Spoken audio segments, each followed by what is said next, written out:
মুখের কথায় রস মাখিয়া করলা রে মাতাল, তোমার শোনে প্রেম প্রীতি চলবে মহাকাল। এবার তাহলে আইটেম গানে ডান্স করে সমালোচনার শিকার হলেন তাসনিয়া ফারিন। তাসনিয়া ফারিনের আইটেম গান শুনে পাবলিক কি বলছে সেটাই শেয়ার করছি আজ এই ভিডিওতে। নাটকে জনপ্রিয়তা পাওয়ার পর তাসনিয়া ফারিন এখন ওটিটি ও চলচ্চিত্রেও অভিনয় করছে। ইদানিং তাকে নাটকে খুব একটা দেখা যায় না। এবারের ভালোবাসা দিবসে হাতে গোনা কয়েকটি নাটকে অভিনয় করেছেন।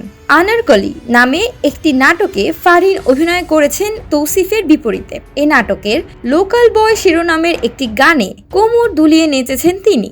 3.5 মিনিটের গানের পুরোটাতে কোমর দুলিয়ে নেচেছেন তিনি, যদিও এর আগে কখনোই এমন ভাবে দেখা যায়নি তাকে। কেউ কেউ আবার এমনও বলেছেন, এ কোন ফারিন, আমি তো ভুল দেখছি না। যদিও এই আইটেম গানটা পুরোটাই আসলে নাটকের গল্প ও চরিত্রের সঙ্গে রিলেটেড, সো পুরো নাটক দেখলে দর্শক হয়তো সহজে বুঝতে পারবেন। এদিকে গানটি প্রকাশের পর থেকে কমেন্ট বক্সে মানুষের নানা মন্তব্য দেখা গেছে। কেউ কেউ লিখেছেন তাসনিয়া ফারিন আইটেম সঙ্গে নাচবে, এটা আনএক্সপেক্টেড ছিল। অন্যজন লিখেছেন সবকিছু সবার সাথে যায় না, ফারিনকে অনেক ভালো লাগতো, রুচির দুর্ভিক্ষ মহামারীতে চলে গেছে। আবার কেউ কেউ লিখেছেন কোনো দরকার ছিল না এমন ভাবে গান গাওয়ার, ভালো ইমেজটাই ধরে রাখা উচিত ছিল, এটার জন্য প্রস্তুত ছিলাম না আপু।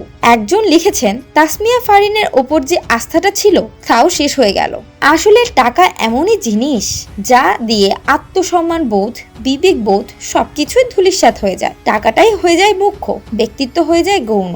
আরও একজন লিখেছেন এই আইটেম গানে তাসনিয়া ফারিনের বদলে টয়া ডান্স করলে জমে পুরো ক্ষীর হয়ে যেত। তবে যাই হোক, এই সব সমালোচনার সাথে সাথে কিছু কিছু মানুষের আবার ইতিবাচক কমেন্টও ছিল। যেমন কেউ লিখেছেন খুব সুন্দর হয়েছে গানটা, আবার কেউ লিখেছেন প্রতিভাবান অভিনেত্রী ফারিনকে সবসময়ই ভালো লাগে, এখানেও তাকে অনেক সুন্দর লাগছে, পারফরমেন্স অসাধারণ, আপনাকে আরো সাহসী চরিত্রে দেখার অপেক্ষায় থাকলাম। একজন লিখেছে এক কথায় অসাধারণ হয়েছে, যেমন গান তেমন চমৎকার ডান্স, ইত্যাদি ইত্যাদি। তবে নাটকের পরিচালক ইমরাউল রাফাত বলেছেন গানের দৃশ্যে দেখা গেছে মঞ্চে নাচছে তাসনিয়া ফারিন আর সামনের চেয়ারে বসে আছেন তৌসিফ। অনেকটা যাত্রার ঠঙে দৃশ্য ধারণ করা হয়েছে গানটির, তাই এ দুজন ছাড়াও কিন্তু আরো অনেক দর্শক ছিল।